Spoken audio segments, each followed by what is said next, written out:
my talk today would be about the role of industrialization in the adoption of HPC code in the industry.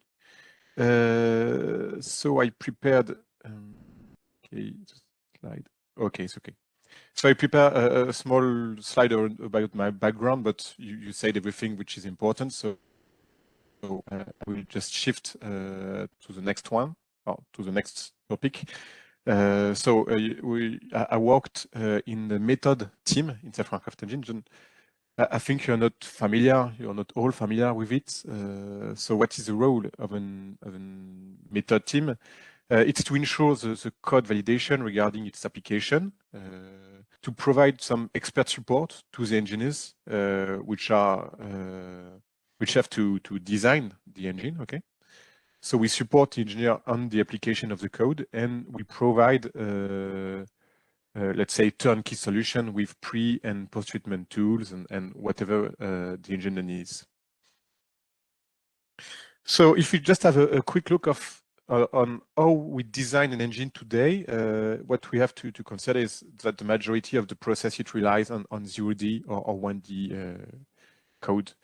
Because historically, that's what we do, because 1D and 0D code can provide results in almost real time, or a few seconds, or up to a few minutes, but it's really quick.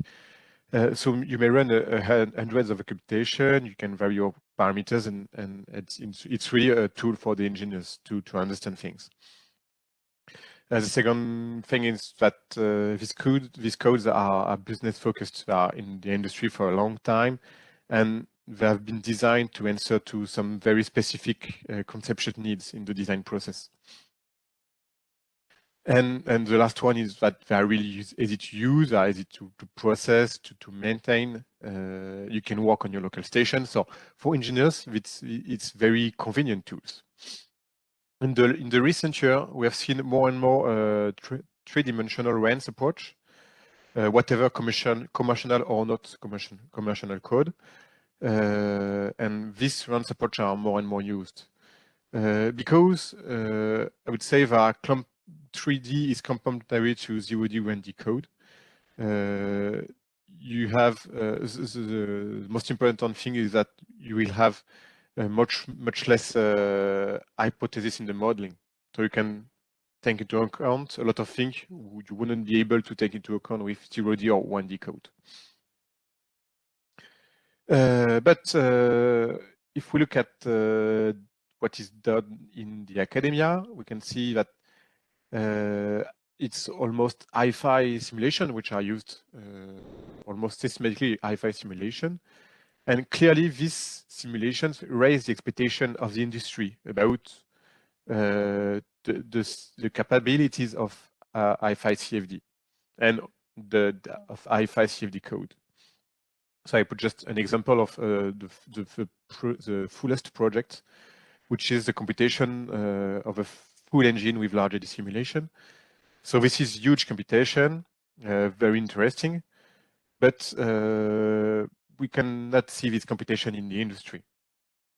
So in the talk, where we will talk about why this CFD code are not used in the industry. Okay, while you can see it's used, RANS approach are used, but not hi-fi like LES simulation. So this is an important point I want to press on. The cost is not the problem, or it's not at least the only one. Yes, that's true. hi-fi simulation requires a lot of computational resources, and these resources are expensive. But if we compare the cost of your simulation, even a lot of simulation, to an experimental campaign, is a few million euros in an engine. So it's extremely expensive. If you compare to the cost of delays in engine development, it's tens of million euros at least. So if we look at the different tools we have to design an engine, CFD and hi-fi CFD, it's far from being the most expensive. So for us, money is far from being the worst problem you may face. What we have to consider is the return on investment, okay? And in terms of return on investment, CFD and even hi-fi simulation may be very worthy. If you can demonstrate, and that's the difficult part, you have to demonstrate that you can reduce experimental campaign, that you can access data you won't be able to access using experiments, or if you can demonstrate that you can limit the engine development risk with using CFD early in the development process. You may also limit the risk in your campaign. So I would say let's not focus on the cost. It's really not the biggest problem of hi-fi for me in the process of developing an engine. So why hi-fi is almost never used in the development process? I think there is a lot of reason, and I'm not here to talk about all of them. I would need more than a few minutes. So we'll just focus on the industrialization problems. I list four topics. We'll dive in each of them, except the validation process. I think it's a talk in itself. So the first one is you have to be robust and reliable, and you have to be extensively validated. So this one are relatively well covered by the AECME VNV, so validation and verification validation. Okay. And then you have to deliver your code with in-house tools, so kind of a turnkey solution, and you have to have a methodology which is for which the time to solution is compatible with development process. So if we dive in each of the topics, the first one is robust and reliable. So why you have to be robust and reliable? Because, and it's very important, you have to convince engineers that they can trust your code. In engineers, they are not CFD experts, okay? So they won't spend a lot of time trying to debug a code and find what's wrong. And if you look at the detail, I list 4 things, I think, which are really mandatory if you want your code to be used in the industry. The first one is versioning and homologation process. You have to make sure version A of your code gives the same results as version B or version C. Okay, so you have to have use cases, academical and industrial use cases, to make sure each version of your code gives the same results. Engineers have to make sure they won't have any surprises shifting to your new version. And you have to track every differences. The second one is you have to get your code as robust. I say robust in terms of operating condition and mesh. It's difficult, but as robust as possible. In the industry, we are going to use meshes which are not as well designed as you may do in the academia, because we cannot afford to spend so much time. We are going to change the operating conditions, and we didn't think about it before, but I don't know, the project is said, oh, we have a modification, so we modified the operating condition. So the code is to be robust as robust as possible. And because, once more, the engineer, its role, he has to work on the design of your engine, not the CFD. The CFD is just a tool, one of the many tools he has to use to design his engine. The first one is explicit errors and bug. Once more, the engineer is not an HPC expert or even a CFD code expert. So a segmentation fault or a core dump, it doesn't help it at all. Error 147 neither. So you have to have as explicit bugs and error as possible. So he may by himself understand the problem and correct it. If we cannot, he will have to send you a mail, you have to answer, and it will take times to everyone, and at the end, everyone get really frustrated. And the last one is HPC code portage capabilities. So once your code is validated and it works and used in the industry, probably they want to make some subcontractors to use your code. And so you will have to install your code on other clusters while making sure your code still gets the same results. So you have to think about a method to ensure you can port your code on different clusters. So the second one, so we didn't speak about the validation process. So the next one is the design process. Is to deliver your house safety code with tools which answers the design process needs.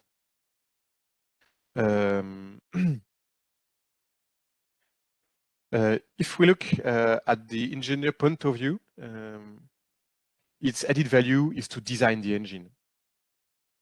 So it didn't have the time nor the skill to develop the tools which are necessary to answer to the design process. They have to run dozens of computation, so you have to think about the scale up. You will shift from one computation which is carried out by an expert to 10 computations which are carried out 10 times by non-experts. So first you want standardized post-treatment, which are done by people which have a job, okay? This is a really a different job at designing an engine. And you have no time to perform by hand post-treatment because you have a lot of post-treatment to do and you have a lot of runs.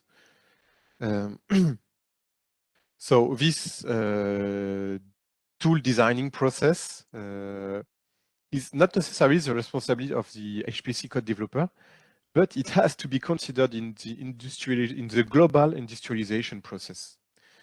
The HPC code in itself, even it's well validated and it works fine, it won't answer the need of people designing an engine. So if we can give just a short feedback about what we've done in Safran Aircraft Engine. The first feedback is it's very difficult to design a tool in your first try. And personally, I actually try to, and I work 10 years in method industry. So it's very difficult to perfectly understand the need of the engineers. A tool which is coded like a black box may be good for, I would say, some engineers, but you will obviously miss some needs, and you will struggle in the end to add and to modify functionalities. So if you want to design it like a really open tool, it might be too complicated for the end users, which are focused once more on the engine design, not the programmation or these kind of things. So you have to find the right complexity level regarding the application. And to do that, you have to work in an iterative way. And the last thing, which is very important, you have to keep your tool as modular as possible, and to separate, I would say, the core of the tool from the job part. So let me give you an example. We start working on mesh adaptation a few years ago, and we wanted to use it and to introduce it in our computational methodologies. So if we look at the mesh adaptation, it adds a lot of different tasks for the engineer. He has to stop his computation to get the field, to run a tool to perform the adaptation, to relaunch it, and he may do that several times the there is no way you will be okay with that. You have to introduce your new features without any additional action for the end user. So we work on the development of two tools to make the adaptation, I would say, transparent. The first one is Tekigo for mesh adaptation. So it's a Python wrapper which enabling the interface with an actual mesh tool for static mesh adaptation. And has been designed as an API for the user to implement his own criteria. So if we look just at this is an example of a script from a user, from an end user. So you have only, say, two functions which define the criteria, and then all the complexity is on the refine process, and the refine function, which is not for the user to see. So with only a few lines, the user is able to design his own criteria, to test it, to work on it, without having all the complexity of the adaptation process. And we introduce some controls like small cell size or total numbers of cells, which are, I would say, variable that talk to the end user. So this has been done with the COEC Center of Excellence. So the second tool is Lemmings for job linking. So it is best described as some whole of functionalities that facilitate the interaction with a job scheduler. So as we said, the engineer, the end user, has to make a lot of actions from the end of the run from the beginning to the end of the run. So we made this lemming tool to ensure the user has zero action to do from the start of the run to the end of it. And so this way we may introduce mesh adaptation without any additional actions. And so we push it a bit farther to introduce, I would say, post treatments. Once we have the tool, you can introduce post treatment and I would say sensitivity capabilities. So you have a base run, and you can choose to do 10 different ones without to do 10 times the numerical setup. And this work has been financed by EXCELLERAT, so thank you. We start to using it in Safran. So the next point I wanted to talk about was the time to solution. So there is a lot of things which modify, I would say, the time to solution. The most important usually is geometry cleaning. In the complete workflow, the longest one is the geometry cleaning. So we're not going to talk about it today, but we have to keep in mind that this one is the worst for sure. So if we look at the time to solution, it depends on the efficiency of your code, the time required to the numerical setup, and the waiting times. So we talk about the waiting times with the lemming tools, which have been developed in the frame of the EXCELLERAT project. Now let's talk about the efficiency speed up of your code, and we will focus on GPU computations. So here I talk about the GPU computation. So I think you know this one at least like me. So in the frame of the project, we compute 4 use cases from non-reactive to reactive cases, okay? And we look at the acceleration, and for the combustion chamber, which is the one which is the most interesting to me, we get up to a factor 4 on the return time. So this is very interesting, which means instead of having 1 computation running a week, you have 5 computation running a week. So you completely shift the possibilities of CFD of high-fi CFD. Factors 5 is really important that you shift from 1 or 2 computation launch in the design process because you have no time to run more to 10 or 20, and this is very, very, very different. You may afford to make sensitivities you won't be able before, and even if it maybe means it will be more expensive because GPUs are not with CPU and GPU are more expensive than just GPU by themselves. So as a conclusion,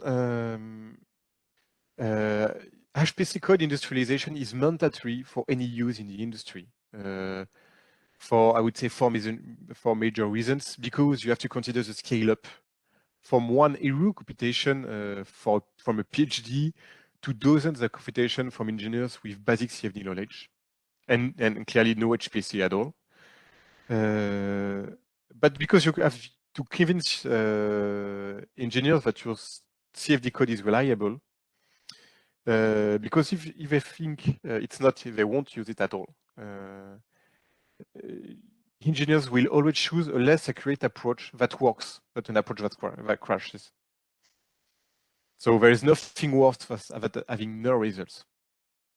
And the last one, because because engineers are no CFD experts, and you have to provide a turnkey solution. Okay, everything has to be provided, and not just the CFD code. And the industrialization process, it takes years, and it really has to be thought way ahead using it in the industry.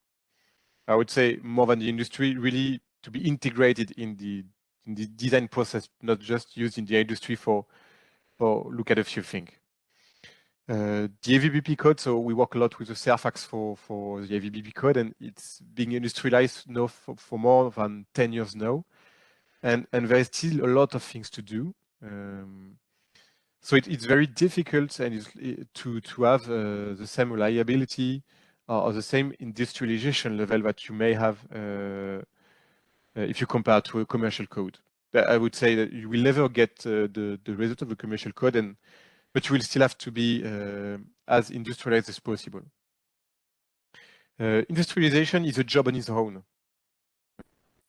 So maybe it's not the job of the laboratory. Maybe it is. I don't know. But that's what I want to stress on is it has to be performed by a dedicated team. It's really a job on its own. And the last one is you have to beta test with end users as often as possible, because it's really easy to develop something on your side, and 1 year later to discover that it doesn't exactly answer to the need of your end user. And it's all for me. So thank you for your attention, and I would be glad to answer your questions. Yeah, thank you very much for the interesting talk, Julien. I forgot to mention at the beginning, if you have any question, please paste them to the chat, and I will hand them forward to the speakers. Yeah, I mean, it's exactly what you talked about, what we were discussing all the time in the centers of excellence. How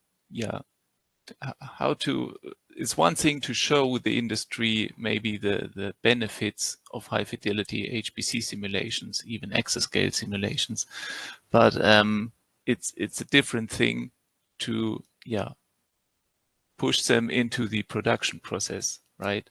And it's also interesting about the turnaround times, the problem you mentioned.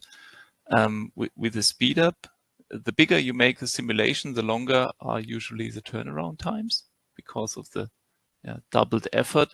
And what would you consider reasonable turnaround time for a simulation?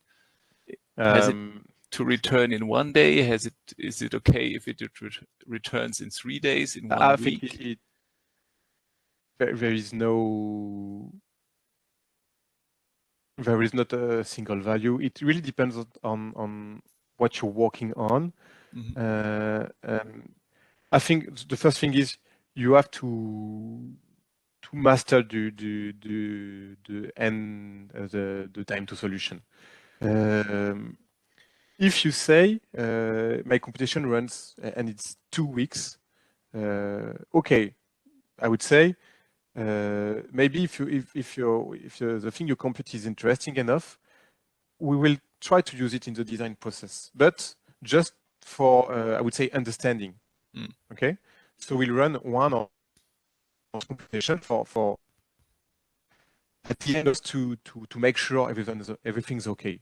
If you run, I would say about 2-3 days, maybe we'll think about making some sensitivities and integrate it more closely to the design process. I don't think there is a specific time you have to answer to introduce your code on the process, because whatever time you will give me, I would say to you, oh, it's too expensive, it's too long. It will always be too long for engineers, and it's a job to make sure the next version is still faster than the one you have.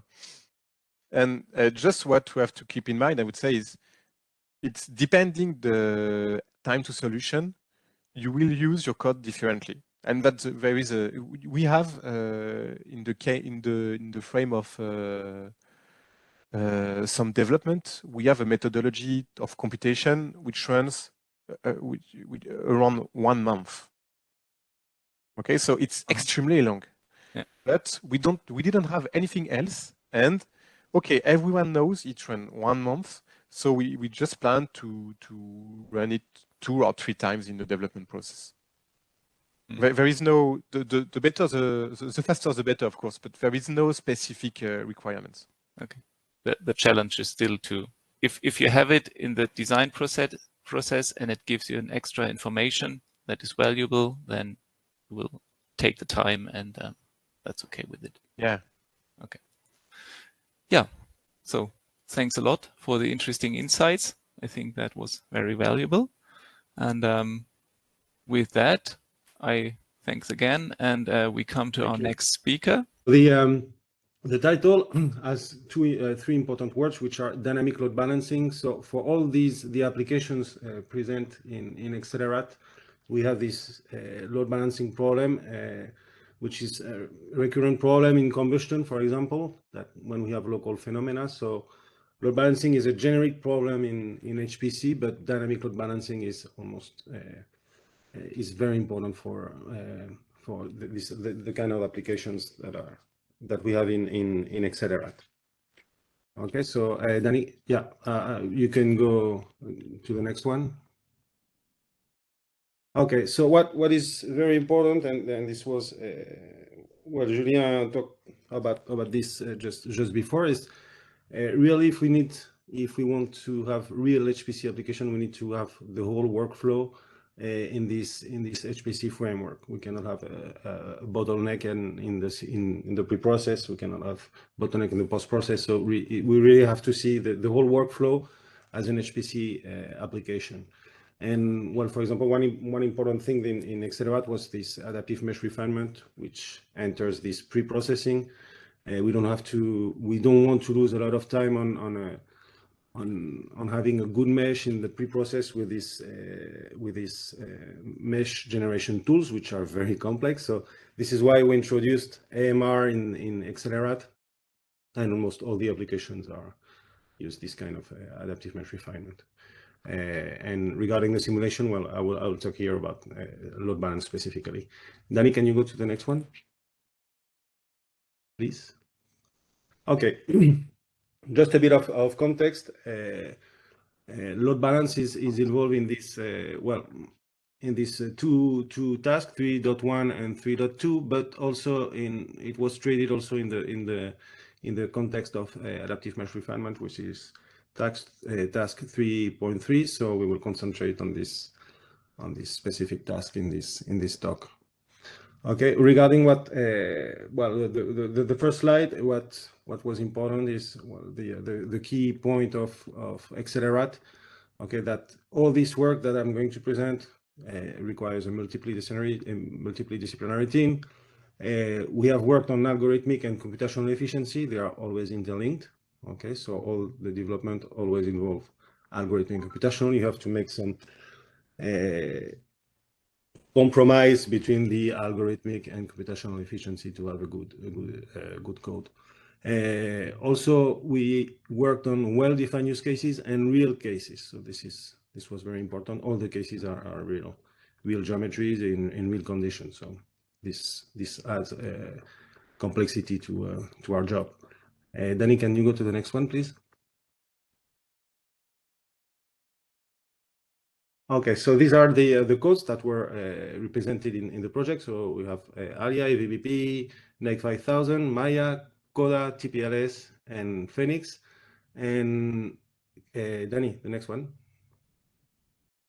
And more precisely in, wow, it's very slow. And more precisely in the context of this talk, we are going to focus on ARIA, EVBP, NEC 5000, Maya, and Coda. You can go to the next one. Okay, so I will just give very fast introduction about load balancing. Next one. Okay, so if we see this is the performance model that was presented in POP, this Center of Excellence in HPC. So this is a very interesting performance model. So we have the computation efficiency, which can be divided into two efficiencies, the parallel efficiency and computation scalability. The blue ones are real measure. They are absolute measure. Okay, I can measure the load balance. I can measure the communication efficiency. These are numbers. On the bottom, this is a relative. These are relative numbers. So you always have to measure your computation scalability regarding another run. Okay, you don't have absolute numbers, but this is a multiplicative model, so parallel efficiency is the multiplication of load balance and communication efficiency. So this is a very good model to work on the part of your code where you have bad numbers. And load balance is, well, the one that we're going to talk here. So Danny, can you go to the next one? Okay, so on the left is just a provocation, because sometimes when you go to praise or well, now to Euro HPC, you have to show these scalability curves, very nice curve. We usually have, well, good parallel efficiency, but sometimes these speed up curves are completely wrong, because you always, it's a relative measure. So you always relate your scalability with respect to, let's say, 1,000 cores, 2,000 cores, because you cannot run on one core. So you don't have, it's only relative. And this is why it's important to not to focus on scalability, but to really try to understand what's happening in the code. So this is what the message I wanted to say here is, don't believe your scalability. Well, yeah, you can go to the next one. Yeah. So this is an example. Danny. Okay. Now this was an example that we had some years ago. It's not an application EXCELLERAT, so it was respiratory system. We had this very nice scalability, but when we got into, we took a trace of this run to see, wow, we are doing very well. And we realized that load balance was 0.5. So this means that you are losing half of your resources, but the scalability was perfect. Okay, so this can happen. So if you don't look into your code, you think you're going well and you're going really bad. So this is why load balance is, well, and if you go to 2 before. Sorry, Danny. No. Okay, so this was just some words about the necessity to really have real measure of what's happening in your code. So on the left, we have the list of the codes and the different approaches. It's very nice because each code is its own approach to treat this load balance problem. For ARIA, well, we have a different strategy for the internode and intranode level. Coda, we have a multi-level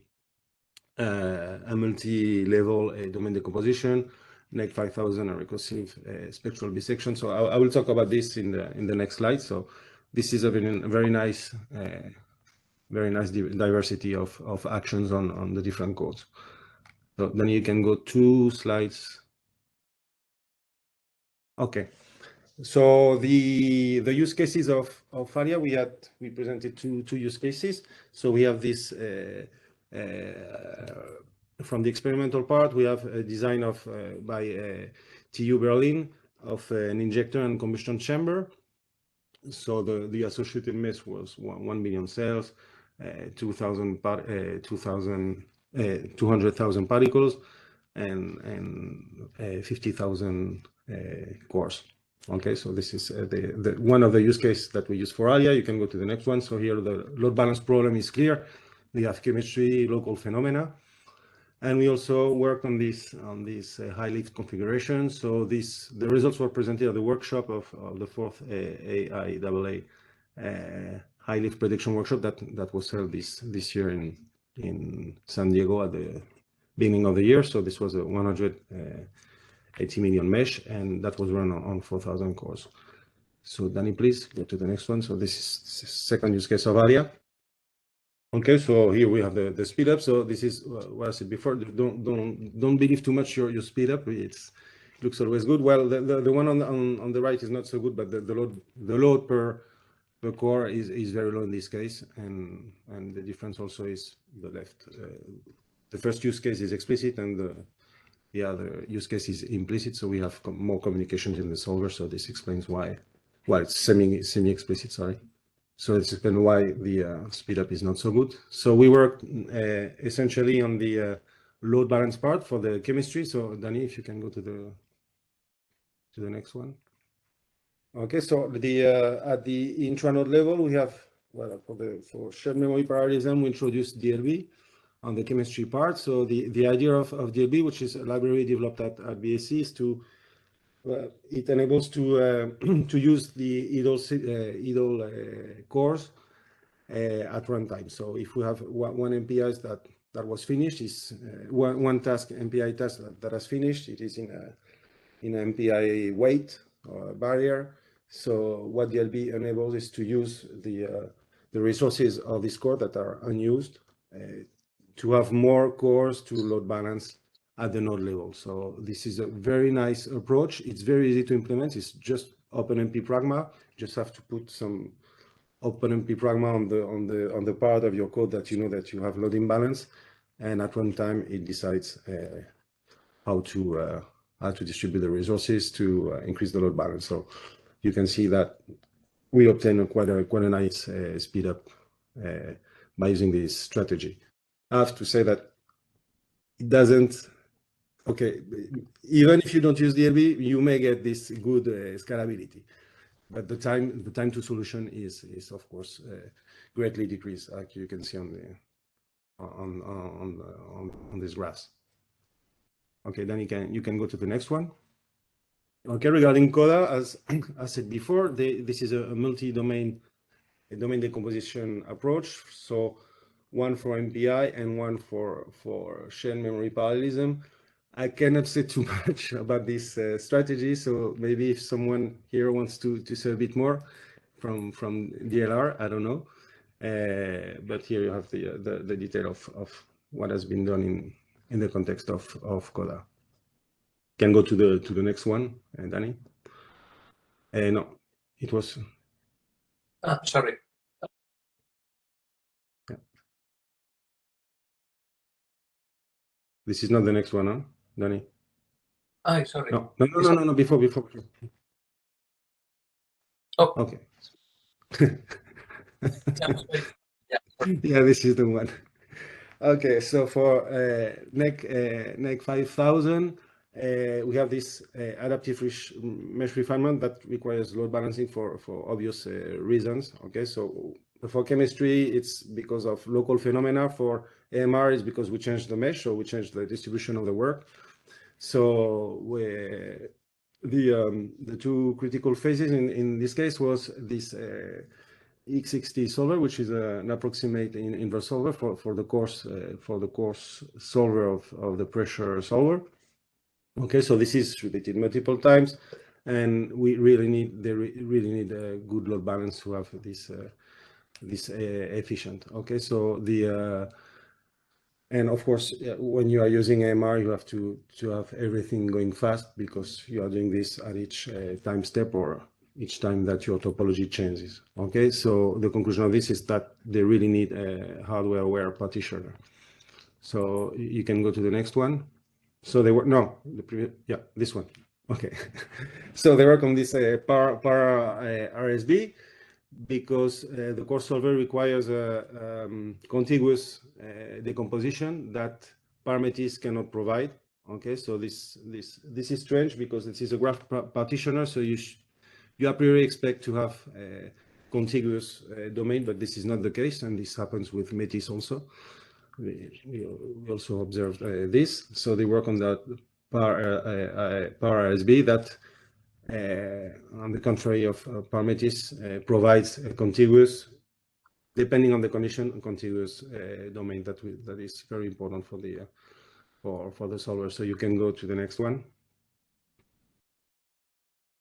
No, this one. Okay, so well, the conclusion of this is, although the partitioning time is higher for this par RSB, okay, you can see that parallel efficiency is quite higher than Parametis, and also the time to solution, of course, is quite lower, thanks to this contiguous construction.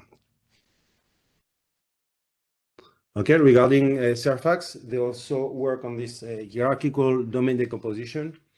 So I know that Gabriel is there, so he talks very well about this kind of domain decomposition. And so this is called a three-part, and what it enables to let's say it's a hardware-aware decomposition, because it knows that what is the hierarchy of your system, and enables to have shared memory parallelism at the node level, and distributed parallelism at the socket level. So this is a very smart decomposition provided by three-part. And so on the left you have some very nice speed up. I will go fast because it's almost finished. Okay, the other is Maya. So in this case, the load imbalance is due to the level set that this AMR wants to capture very well. So in the first case, we had this combustion local chemistry. We have AMR in generic cases for NEC 5000. And in this case, it's because of the level set that they want to follow very accurately. So they really need to rebalance. So this is also hierarchical. You can go to the next one. I will go fast because I'm finishing. Okay, so this is a hierarchical AMR. Okay, so it enables to follow this level set. Okay, go to the next one. So for this, they're using a space filling curve. So the weights are recomputed at each time step according to some real CPU measurements. So this is load balance based on real-time CPU time measures. Okay. Can go to the next one. Okay, so here's some figures. So you see on the left hand side the time to solution, how treating this load balance enables you to decrease the time to solution, in this case from 1.25 to 0.8. So these strategies really enables to lower the time to solution. That is very important for us. So that's it. Oof, 9:50. So I'm really sorry, I was not able to talk very precisely on the different actions of the code, but as I said before, we have all the specialists. So if you have any question, they will answer very kindly for sure. Yeah, thanks for this overview about the things. Of course, in the short time, it's not possible to go into details, but I think you showed nicely the different approaches that are possible, that are needed, right? Because if you do adaptive mesh refinement, load balancing is definitely one problem you have to solve. What would be interesting to know, I mean, maybe also Gabriel can answer that. CERFACS is pursuing the hierarchical approach, taking into consideration the system layout and the node architecture of the system, right? The question is always, for me, how do you maintain the different coding approaches you would have to take in order to use the different architectures efficiently? For example, if you think about NVIDIA GPUs with CUDA, or I don't know, the upcoming Intel GPUs that facilitate a different programming model. Are there already some ideas in this direction? Well, there are two questions on what you're saying. One is how do you maintain, I would say, the different topologies, you could say, between the systems, and then the programming approaches for these topologies. Fortunately, the domain decomposition, it only relates to the partitioning and balancing of the work, you could say. So you don't have to account for the programming approaches as much yet, at least. Okay. You really have to account it more for how the hardware is set up, and this is pretty standard today. So you still have nodes communicating with a network and so on. However, if you have GPUs or not, then the topology is different, and you need to be able to detect this. Unfortunately, today you cannot do that, in fact, automatically. So we had to create some kind of ID card, you could say, for each system, saying, okay, this type of system has this type of topology. And that's how we have accounted for it. And right now it's an input. There are other things that you mentioned for the programming model. It's in fact related to what I'm going to present later, you could say, if just after. It's maintainability is a big problem. Yeah, because you're keeping all of this hardware working with the codes is going to be a major issue, I think, in the next years. You have to make a choice, and there's not one single API for everything. Hope no Intel guys are here, but yeah. So yeah, that's you have to make some choices. Yeah. Okay, I think that's one big challenge upcoming with the basically diversification of the hardware architecture, right? Yeah. And with that, thanks Guillaume for the overview, right, about load balancing. And as Gabriel said, now it's his turn to talk about, hey, where's my agenda? Yeah, about GPU acceleration towards exascale. And as Gabriel is working already for 20 years with almost no interruption for CERFACS, he could give us a competent overview, hopefully. Yeah. So let's go ahead. Okay, thank you very much, and thank you everyone for assisting to this EXCELLERAT conference. As Ralph said, I'm going to speak a bit about GPU acceleration, and I would say the road to exascale, some highlights from EXCELLERAT and some general observations. First and foremost, if my presentation works, because it doesn't seem to work. No, yes, we can see it. Okay. Yes, the road to exascale has a lot of good intentions by everybody, but it's blocked by a lot of things like performance per watt and for programmability models and so on. But I think at least from the computer system side, is more performance per watt issue. If you need a nuclear power plant next to your system, it's not really efficient. So the question was for us, as you have seen in the previous presentation for EXCELLERAT, we have quite a bit of a legacy codes. Here legacy code is not a bad word, it's just codes that are established and have at least 5 years of existence, and so we need to be able to address this kind of new paradigm like accelerated hardware without actually destroying all the legacy inside it. And there's also a question of newer codes, how do they tackle this GPU challenge? Because I mean, it's not because it's a legacy that you have to keep it. So there's a lot of questions about that. Okay, just a very quick overview of programming models, you could say, for GPUs so far. Because I say so far because everybody's inventing something, new things every day. So you have basically 4 basic programming models today recommended for GPUs. One is based, you could say, on C or C libraries, you could say, so standard C++ or using CUDA directly, or CUDA Fortran. Programming directly basically for the GPU. You have the pragma-based approach, which is with OpenMP or OpenSSE. You have the more higher level language approach with Cocos or Raja, which basically handle data management, data layouts, and computational layouts for you, but you still write basic code. And you have something called DSLs, domain-specific languages, which have taken quite a bit of shine in the past years, especially with what CSCS has done on GPUs, for example. And basically, it's higher-level programming models like in Python that generate code for the GPU.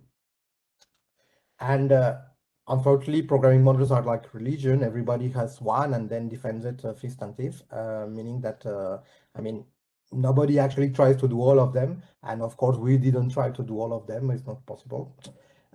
Since we have mostly established codes, we've mostly focused on pragma-based parallel models and also extension or using library extensions to GPUs. So this has advantages and drawbacks. When you use a library extension for GPUs, well, this basically means that you are switching the libraries you are using, like PETSI or something, to the GPU-enabled library.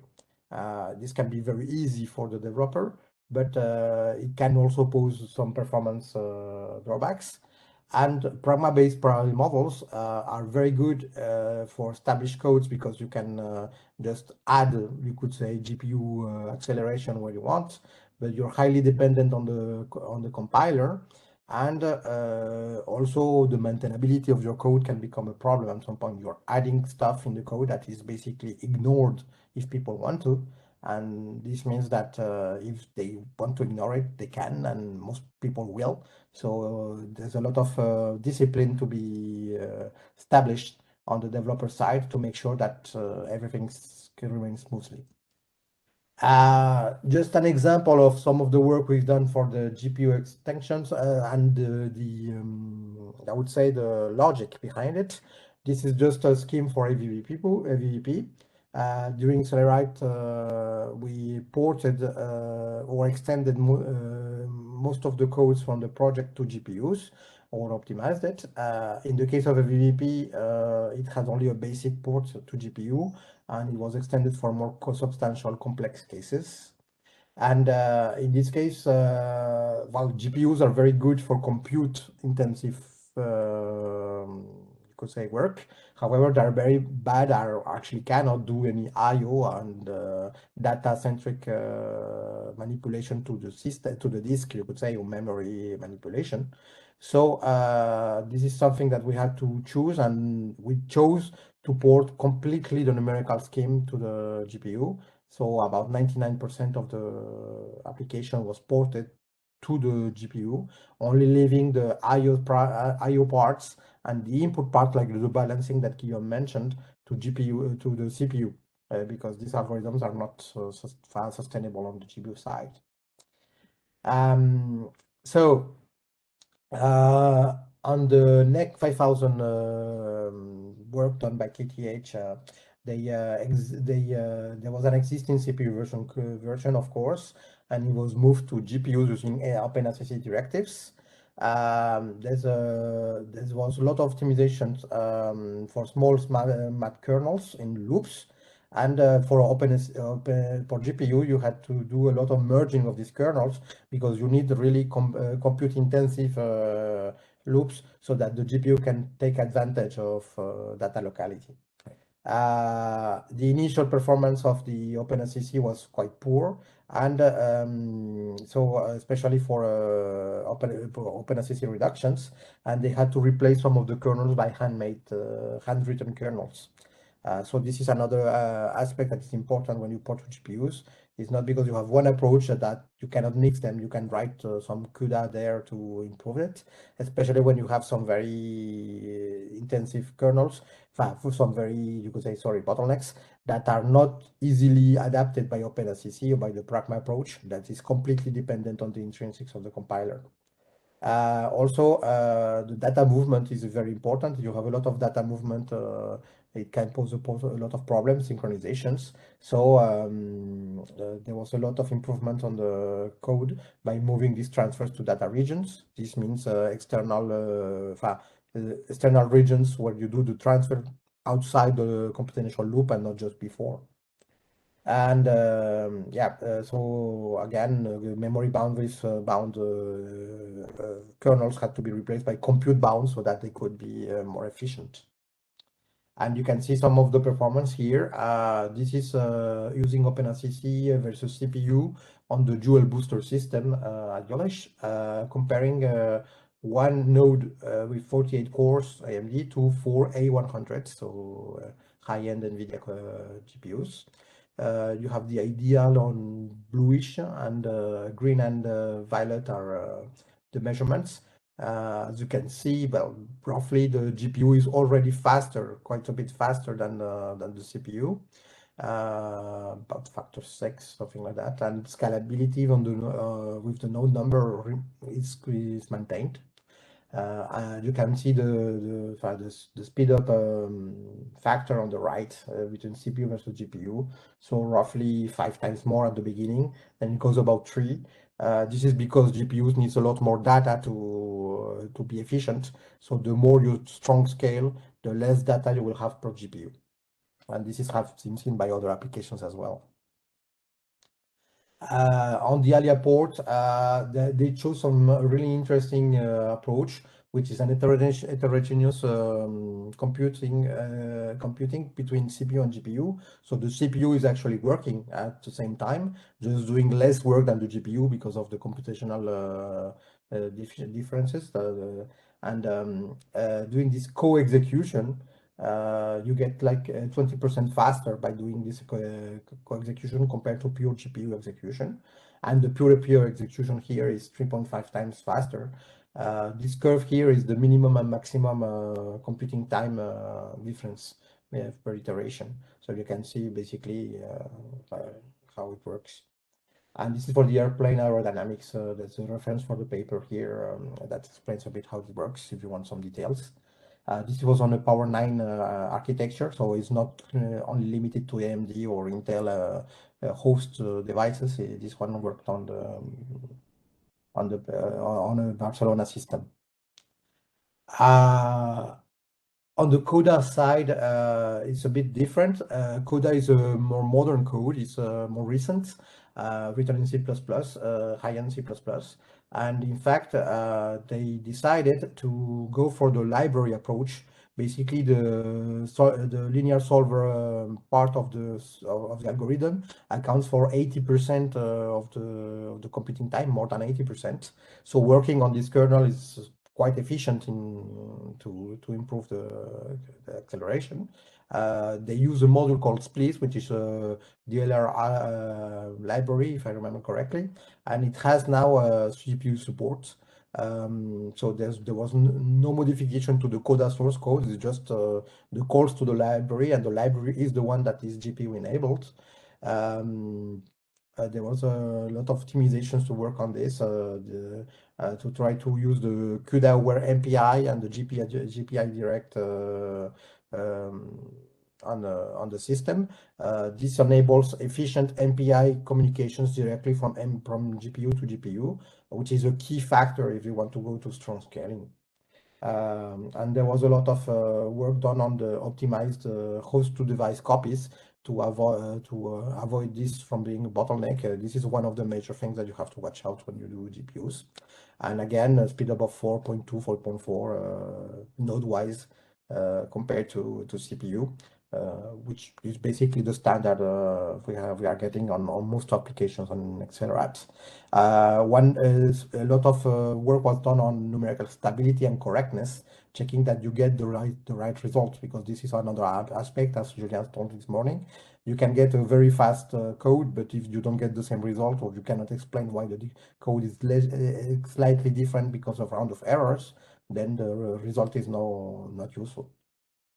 And here you have to normalize runtime on the right. So you can see again the factor with the initial port, which was only 35% faster, and then the optimization that led to factor 5 acceleration, and the residual convergence for the different momentums in the code for iteration. So basically you converge to the same part. Again on AVVP here, just to show a bit of the same data. So on the left, the scalability on one of the use cases of EXCELLERAT, which is the explosion use case, going from 1 to 2 to 4 GPUs per node. This is something that's important because these nodes are quite powerful. They have 4 GPUs per node, but can we actually use it? So here you see the acceleration between the 4 GPUs using in the same node. So you get a factor 3.2, 3.3 by using the 4 GPUs on the node, which means that it's useful to use to activate this.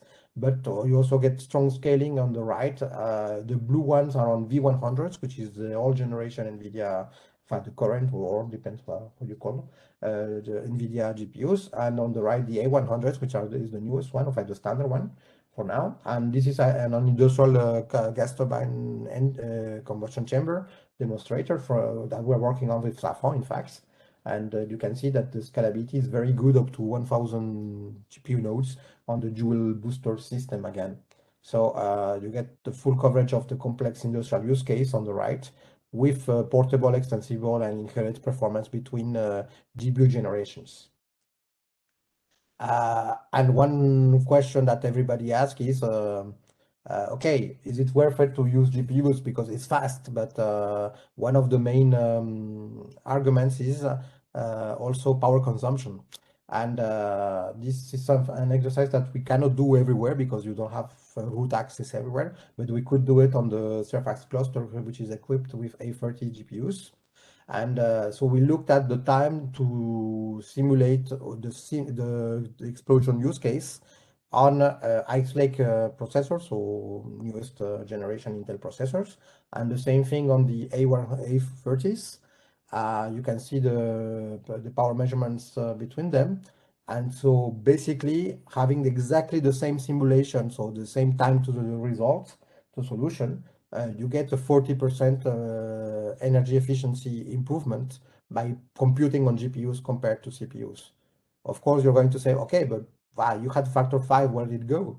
The thing is that you have a factor 5, but GPUs actually per GPU, you could say that they can cost a little more in energy, but it balances out, and in the end, it costs less energy to run on the GPU than run on the CPU. Which is a very good news. And I think that's it for me. Yeah. So yeah. All applications on the EXCELLERAT project got an acceleration between 3 to 5. So basically, GPUs we are getting there to prepare these systems. 6 of the 7 Euro HPC systems are GPU enabled. So this is clearly a road important to take. And the difficulty to port this was quite varied between the Pragma approach or the library approach. But the codes are ready for this accelerated hardware. GPU power efficiency is real. I mean, we have measured that. So this clearly shows that in the future, at least from the computer from computer centers, GPUs are really something that they will use because it's more power efficient. So codes needs to go there as well. And as Ralph kind of spoiled it by his question, extending coverage and portability of these approaches is quite a big headache. because there's a lot of vendors, there are a lot of systems, and there's a lack of strong standardization between these vendors. You can always say OpenMP is a standard, but it's a standard that he puts everything on all the weight on the developer side. You say, okay, and also you look at the implementations, they do not match. So you really need to take this into account when you go this way. The code maintainability is going to be a problem in the long run because most pragma-based approaches offer a quick return on investment to do this, but the code can become heavier. And since you can ignore pragmas by definition, well, most developers might not just do the acceleration on GPUs until they don't have the choice, until they don't till they have still CPU systems, and this could pose a problem in the long run. In fact, we have already run into this problem in our code. There was a new release a couple of weeks ago, and there was a whole part of the code that was not ported and created a lot of issues. So yeah, we need to adapt to these questions. But yeah, I mean, I think that it's a good result for EXCELLERAT. We got numerical stable, numerically valid and accelerated results on one of the major systems in Jülich, and well, next step is to try on the other HPC systems. You have any questions? I'm good. Yeah, thanks a lot, Gabriel, for the talk. I think with the last slide, you pretty much summarized all my questions I had, right? We have one question on the chat from Zoltan, whether you were able to check on QBLAS, whether this gave any additional benefit, or if you have experience with it. On most applications that use OpenRCC, they don't have numerical kernels that use as much BLAS, so that we could use QBLAS, to be honest. There were some tests with PETC. I know that the original port was very disappointing, and now that PETC has done a lot of work on this, so this has to be retested again, I would say. But simple QBLAS, no. Okay. And then we have an additional question from Matthias, which I think we can take shortly. They've also been looking at GPU portability for the Maya code, and he's asking on your opinion on the parallel standard library from the C++ standard 70 and 20. Yeah. So this for the others, it's on the C++ block, I would say. It's something really interesting they are doing right now. It's implementing some automatic parallelization, you could say, or code generation using the templates of C++, basically. So it's implemented by standard in compiler. It's in the early stages, in my opinion, but it's quite working. There's a lot of codes like STL-LBM that works quite well with this, and it looks very promising. However, there's a lot of questions on how of the data management. It's really on the compute side, how it generates the loops, but how does it handle the data management, the data allocations, and also just mapping the data to the hardware. And this is something that, at least from my side, is not still clear in my head, I could say. And this is why people are still using things like Cocos that extends already the view of the data allocation and the data management. But in the future, they're supposed to implement this kind of thing, these views. I think it's in the 2022 standard or something like that. So I think it's really something to keep in watching, because I would go this way today if I started the code. So I think yeah, it's a very good approach. The only thing I would say also is that it hides some of the things. For example, for parallel computing on the many core side, you can actually have a code that has the parallel STL enabled, but it doesn't run in parallel because you didn't install TBB. So it will not tell you, it will not do anything.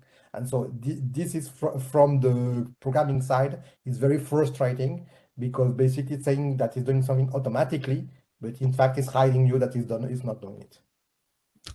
Okay, so yeah, I mean, it's also my opinion. I think it's worth checking the approach, right? It takes, of course, the burden of maintaining several code versions of the developer, but of course the compiler developers and library implementers of the standard library, they have to invest a lot to make this work correctly. Right? Yeah. So thanks, Gabriel.